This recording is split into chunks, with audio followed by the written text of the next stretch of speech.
surveillance of poultry farm for bacterial and viral disease agent using next generation sequencing. I want to start by giving you the take-home message, which is direct sequencing of clinical sample using either next or third generation sequencing platform is highly suitable to conduct active surveillance of poultry farm. And these technologies are mature enough to pursue development of standard operating procedures and clinical validations of protocols. To start with the two technologies that I'm talking about, those are next-gen and third-generation sequencing. The fundamental difference between next-gen and third-generation sequencing is that next-gen is based on breaking down your nucleic acid into small fragments, and third-generation sequencing does not require this breaking down. The consequences are that using next-gen is a little bit more difficult to reassemble the final product, and for third-generation sequencing is more prone to errors. At the end, both are excellent technologies, and both give you the final product after some bioinformatic works to solve the technological problems of sequencing. In addition, some platforms like the Oxford Nanopore MinION provide some additional advantages, such as portability, field capacity, free maintenance, and very good compatibility to work on site.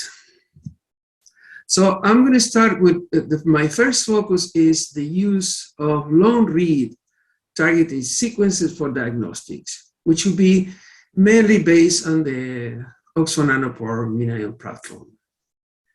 Targeting sequences is desirable for rapid responses, or it's also desired at locations with limited resources. They do not have complex sequence facilities. It's also desirable for obtaining viral complete genomes. And there is many available published protocols. However, it has some limitations that I will not go into today. But basically for poultry diseases, there are already publications describe those protocols for Newcastle disease, infectious laryngotracheitis, even influenza, infectious bronchitis, and even for some bacteria. I want to start just illustrating this case with a paper we published in 2018. Here we use the Oxford Nanopore MinION to determine the virulence of Newcastle disease clinical samples, and at the same time obtain the genotypes of those samples. The idea is simple. So we extract the total RNA either from allantoic fluid or clinical swabs. We do a specific amplification using primers, and there are different primers. And that's one of the advantages of these technologies, is that because allowed to use long fragments, it's very easy to find a suitable set of primers. In this case, I'm going to show you the target site of 731 nucleotides. Samples can be barcode, which allow multiplexes up to 96 samples per run. They are pooled, and the library preparation time takes about 6 hours. And here's a picture on the right of the actual visual results of using primers. And you can see on the left, different genotypes for Newcastle disease were used, and they were all amplified by these primers.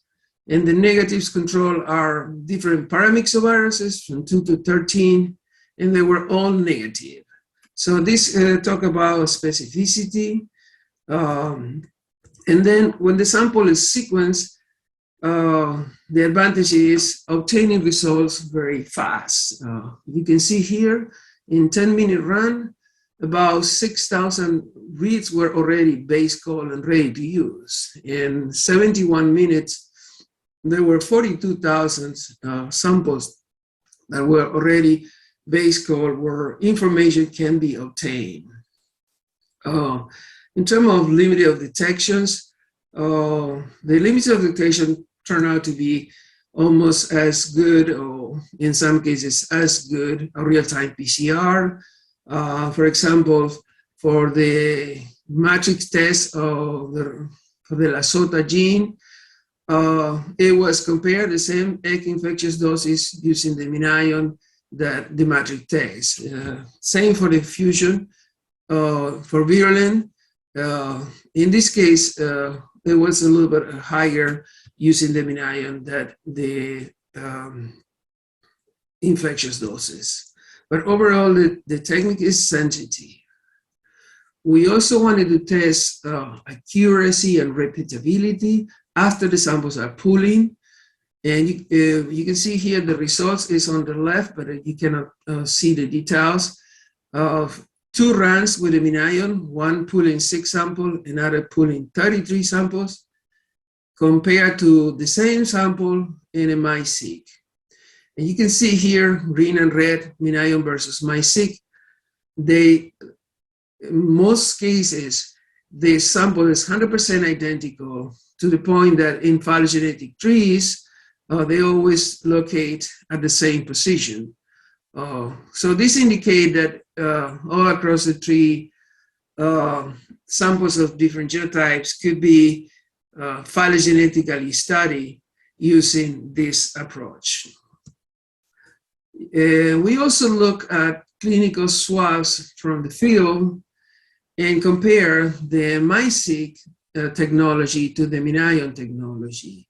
You can see the genotypes that were obtained were, in most cases, identicals. We were able to detect mixed infections. In, for example, those 3 samples, there are genotypes 7 and 2, in both the MiSeq and the MinION. If you look on the right, you can see the degree identity range around 99% in most cases between both technologies. So in summary, this could be used for Newcastle disease, but I just want to show you that it could also be used for avian influenza. And for a few studies, it offers some additional advantages. In this study, which was a cooperation between the University of Del Valle in Guatemala, the University of Georgia, Base 2 Bio, and the USDA. Samples that were collected in Guatemala were studied. Guatemala was chosen, as you can see on the right side here, because it's a point of conversions of 4 different flyways: the Atlantic Flyway, Mississippi Flyway, Central, and Pacific, where the birds either stop or there are wintering sites where different flyways concentrate. The kind of samples were hunter-killed birds, or live capture, or environmental samples. And this was done, usually is done during the wintering season. And normally about 500 samples a year are collected. You can see in this graphic that in this region, there is a large diversity of subtypes in those wild birds. You can see here on the graph on the left, there are multiple forms of neuraminidase and multiple forms of hemagglutinin, and not every year are the same combination detected. So basically, the samples are characterized for high genetic diversity with 12 HAs and 9 NA subtype and 32 different combinations.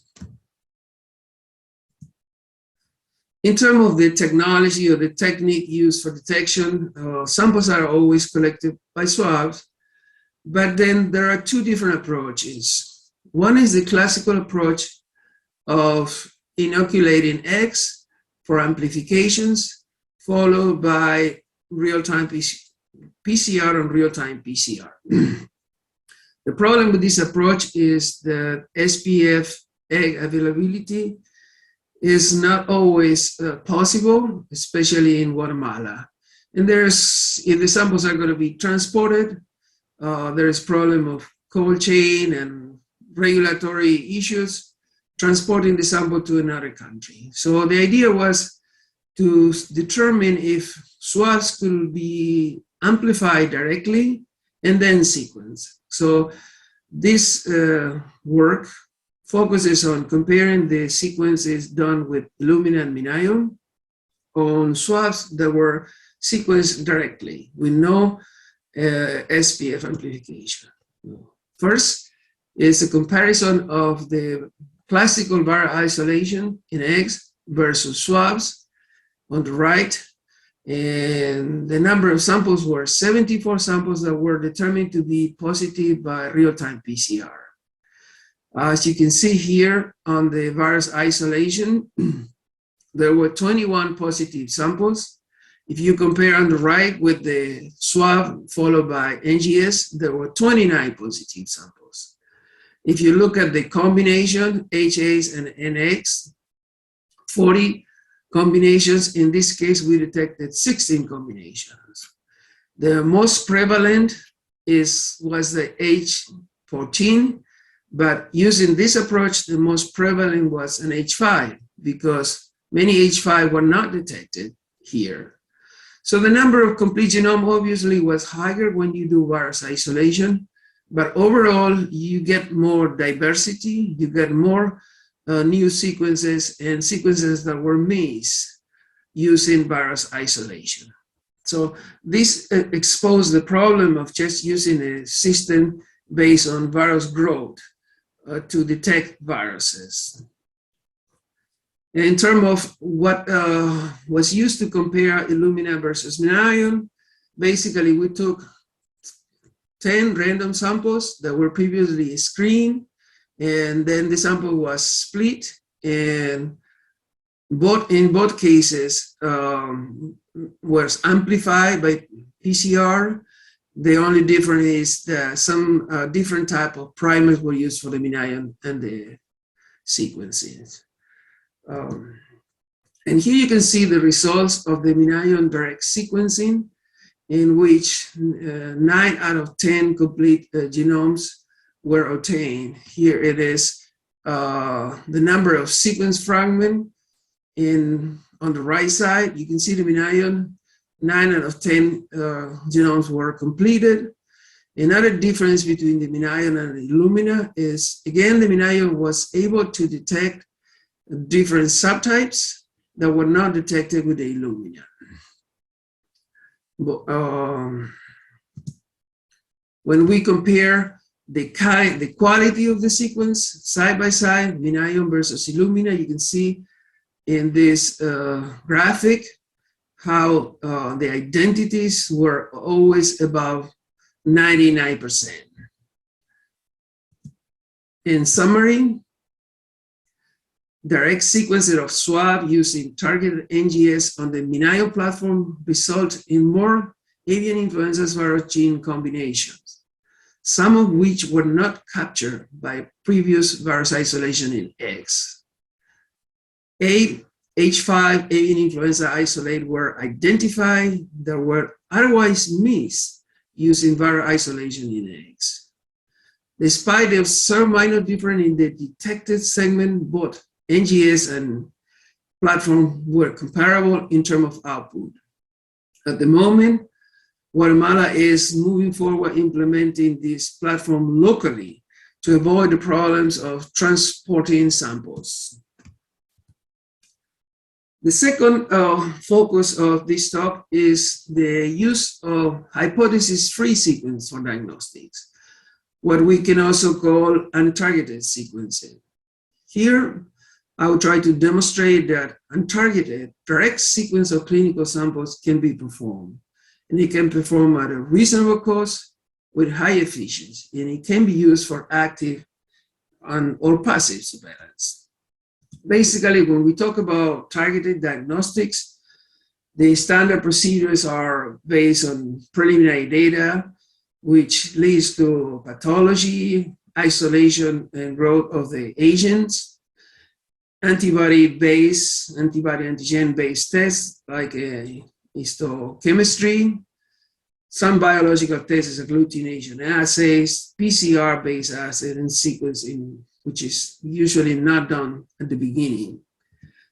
All this process is required hypotheses. And it has problems like in case of the PCR is sensitive to sequence variation. In case of growth, it's sensitive to functional differences. Overall, it's slow, it's time consuming, and the more step you add, the cost increase. The reality is that this type of targeted diagnostic cannot be used for surveillance because farm disease management is really complex with mixed infections are common. So lead us to the idea that a new approach needs to be used. And here we propose untargeted sequencing.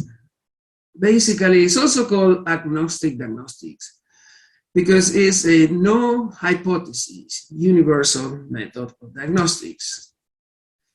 How this can be done, we call it multiplex meta-RNomics. Multiplex because mainly for reason of cost, we analyze the nucleic acid in a pool format. So we multiplex at the same time we process multiple samples.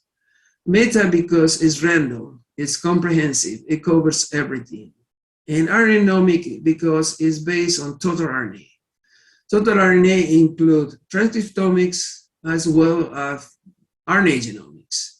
Viruses that are RNA viruses will be sequenced. So the tools that can be used are both long and short read sequencers. And the expected outcome is a detection of viruses, bacteria, fungi, protozoals. What are the advantages of this RNA-based untargeted sequencing? Well, first of all, it does not require previous hypotheses or agent-specific reagents. So there is no need for primers.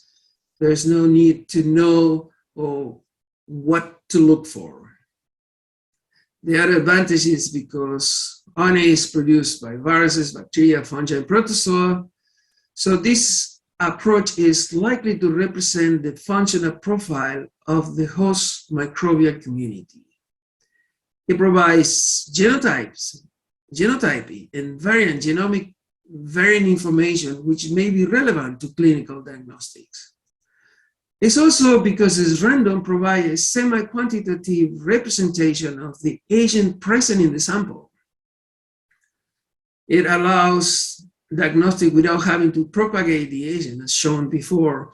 There is no need to grow the agents. And it has an additional advantage that I'm not going to talk about today, but it also allows the quantification of host RNA, which may allow identification of immune responses.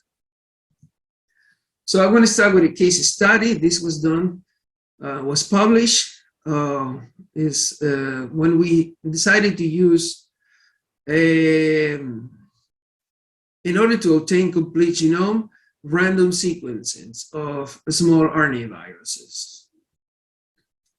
And the idea here was to collect diagnostic swab samples from the field. We inoculated an eggs for extraction of allantoic fluid. We extracted total RNA. We random amplified all sequences. So again, no hypothesis of agent-specific enrichment. And we prepare simultaneously 33 genomic libraries that were pooled. They were run in a single flow cells on the Illumina MiSeq. The data processing and assembly was done with a Galaxy workflow. The process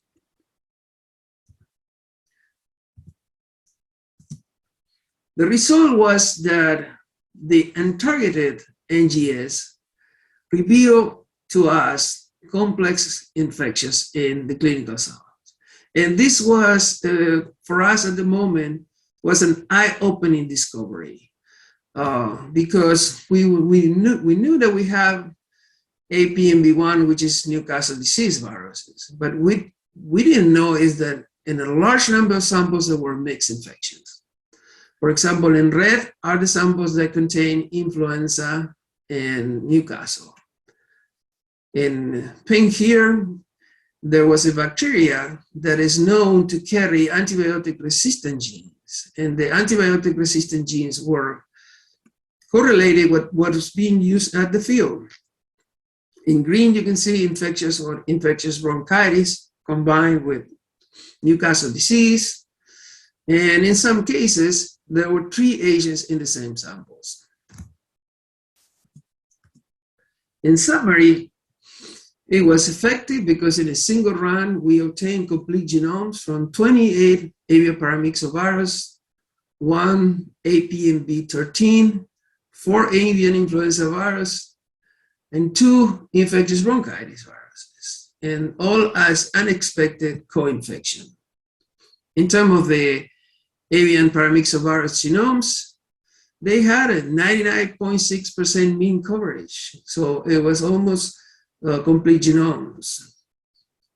We discovered new virus-virus and virus-bacteria interactions, and these bacteria carry antibiotic-resistant genes. The coverage was sufficient to do population variant analysis, so we can look and see what are the mutations in those genomes. And the cost was estimated to be $166 per sample, approximately, in labor. The whole sample processing and library setup took between 25 and 30 hours, and the running took 39 hours with a processes of 2 to 3 hours. So now that we have done this preliminary study, we want to see if this can be actually used in the field. So we decided to do a project of active surveillance in Latin American farm. This is a collaboration from 3 different institutions, Boehringer, USDA, and Base2Bio. As you can see, many authors in here. The approach was to go to the farm, collect samples, spot the samples on FTA card, and ship to the USDA.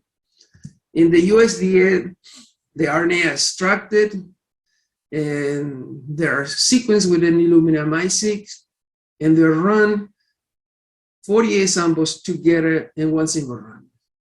The data is transferred to Base2Bio, which conduct cloud-based analysis, and generate a report, and send the results to client. Here are more details. You can see each sample is actually a barn, not a bird. We took 25 birds in 4 different regions of the barn. The samples are shipped to the USDA. What sequencing is done, typical protocols, quite standard, of RNA isolation, cDNA, ligation amplification, and sequencing. Pretty standard data processing. The final result is in one single run, 48 farms were processed, and each of the farm or each of the library produces between 350,000 to 500,000 independent sequences, and each sequence has 150 or 300 nucleotides information. So you can see a lot of information is produced in one single run. The report that was produced for Base2Bio has some features that I want to mention here, and you will graphically see in a short video. But basically, there is a front page with least detected tags of interest and some quality control information. There is tables for all microbial agents based on individual reclassification, and there is also table based on de novo assembly. And there's some additional modules that provide information on some host-specific agent. For example, phylogenetic tree, where sufficient coverage is available. We provide genotype classification when possible, and some locus-specific assays, such as motifs that are associated with virulence and pathogenicity. And also, it provides sequencing and quality control information. Here is the first page of the report. You can see on the top, there are different pages: the summary page, the taxonomy page, the agent-specific information, de novo assembly, and quality control. On the left side is metadata that is provided by the user, such as the method that we use. For example, in this case, it was a MagMax RNA isolation kit. It was done host depletion, and the C-SPAN NextEraFlex was used. If you look here on the right side, there is a confidence index for the agents, and the agents are listed in this first page table. So I'm going to start a video now so you can go through the different pages of the report. So as I mentioned before, there is a summary page with agents of interest detected. There is basic quality control metric at the bottom, number of reads, number of read passing quality control. There provide different tables in which with a click of a button, the user can see the alignment, so the user can see if it's a real hit, if it's well covered, or if it's just an artifact. In this case, you can see the whole genome is covered, so it's likely to be a real hit. You can download the sequence if you want to do some more in-depth studies, or you can search GenBank just by clicking a button. It will automatically go to GenBank and produce the results. As you can see here, the blast result has so many other features that GenBank offer, and you can see all the different reads that simultaneously blasted. There's also different threshold of filtration for people who are concerned about low quality or non-specific results. Configuration of blast, there's a RNA-based graphical exploration, so anything that is not in the summary page may be found here by clicking on the graphics. There's also phylogeny tests, so basically the curated databases to provide trees that are hyperlinked by simply clicking on the name of the accession. You can access the additional information that may be necessary to interpret your results. There's also different agents and some specific assay. For example, in the case of Newcastle, the cleavage size analyzed for virulence, the Influenza 2. There is also a de novo assembly, which is, for example, a combination of all the reads. You can see here a sequence of 13,000 nucleotides and the cover that in the assembly is also the option to download, view, and do GenBank searches with the de novo assembly.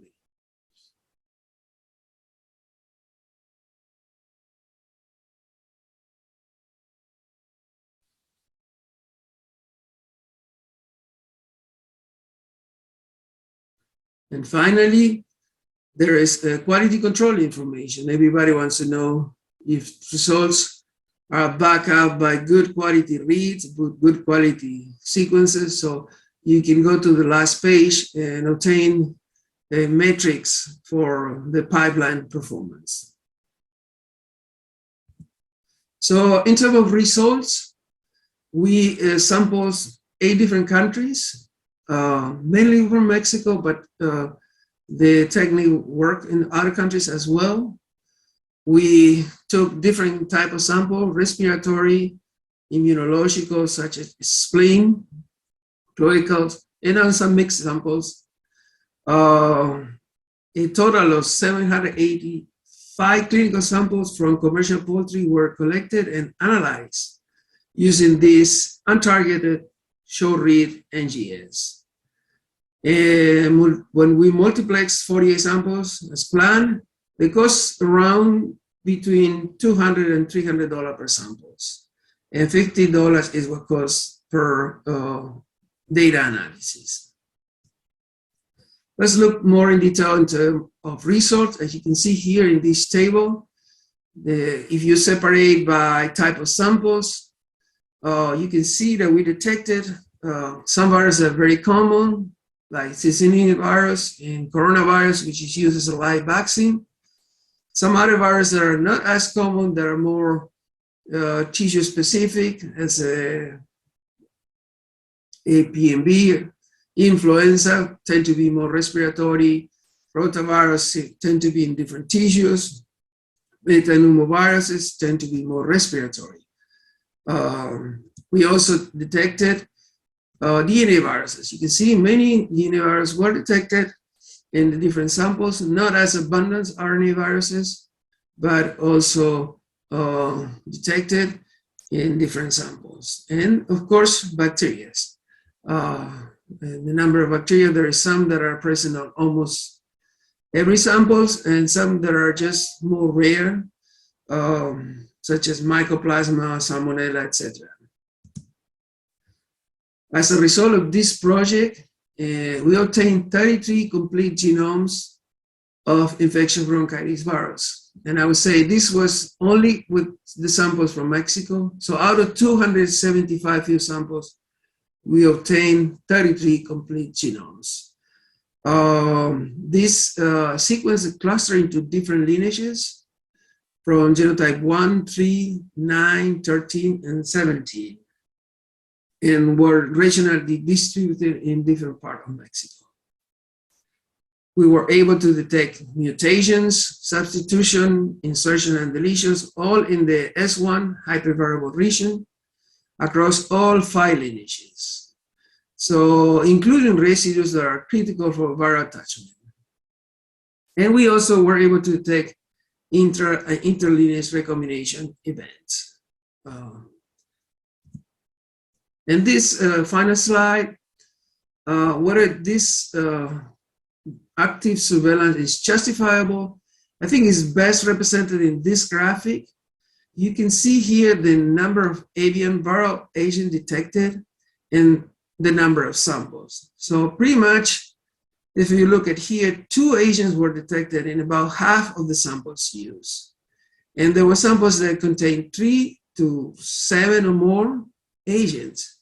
So basically, using this approach, you're always going to get some information on the type of avian disease agents that are in your farm.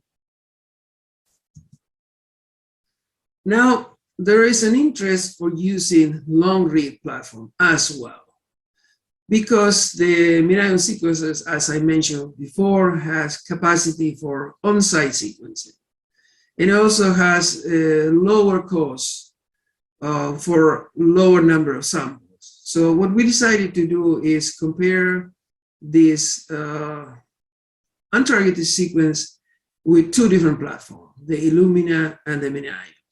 This here I kind of explain in more details what is the reason why we wanted to compare the MinION to the Illumina. It's a fast and local operation. The process of sample preparation is somehow simpler. They have lower costs because the cells are reusable, and you can use lower infrastructure. And overall is lower than other technologies. With starter package, it's very low. And the most important thing is there is no need to ship the samples to a sequencing center. So this study was a collaboration between the USDA and the University of Georgia.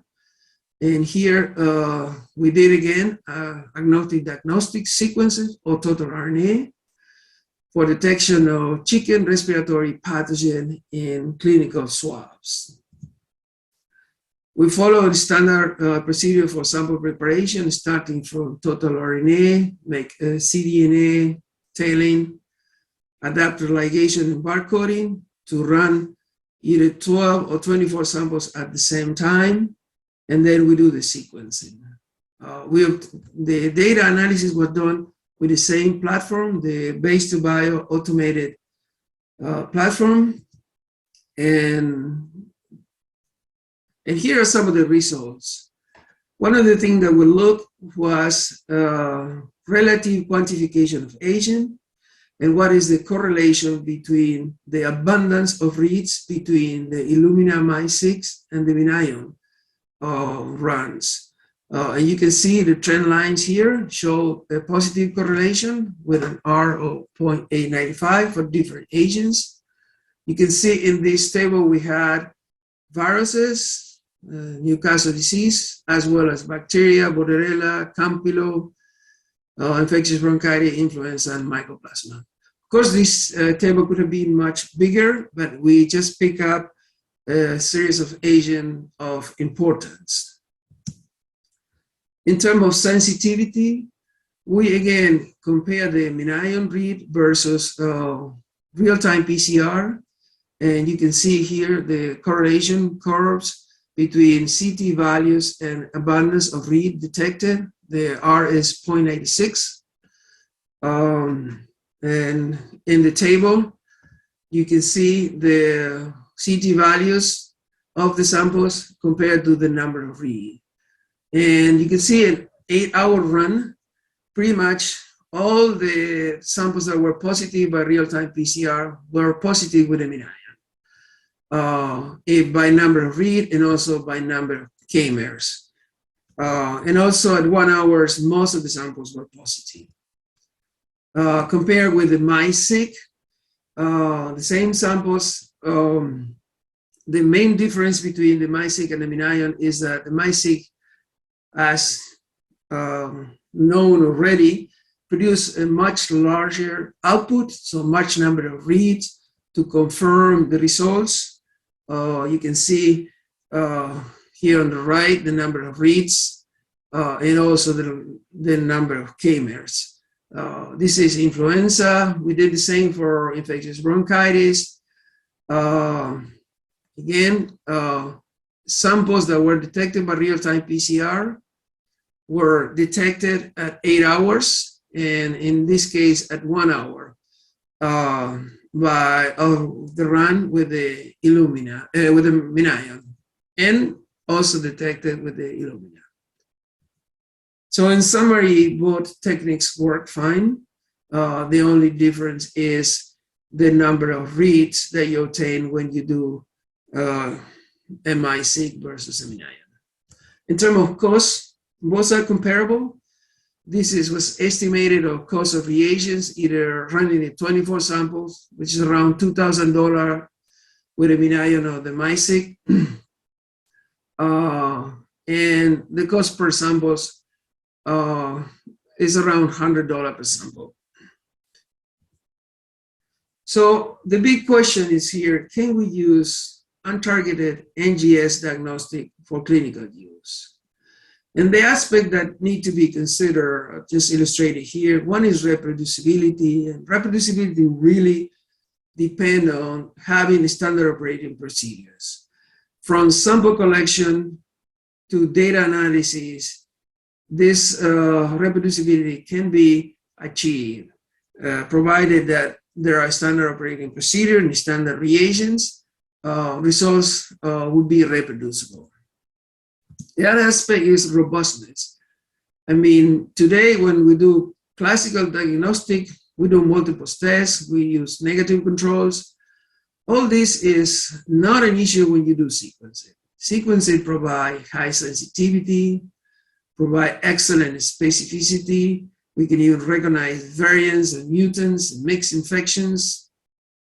We can get high resolution because we are working at the nucleotide level. So for epidemiological studies, only with sequence you can get the robustness that you need. Practicality, I mean, this at the end of the day is practical to do it. Today we use real-time PCR, which is relatively much cheaper, but we still have so many advantages of real-time PCR, such as no row requirement, no hypothesis, that's an additional advantage. Quick result, using the Oxford Nanopore, results can be obtained in 24, 48 hours. And in terms of cost, it is higher than real-time PCR, but it's reasonable in the hundreds of dollars. if samples are multiplex. So I just want to move on to acknowledge the teams of collaborators, students, postdoc that has worked in this from different institutions and different locations. And I want to thank you.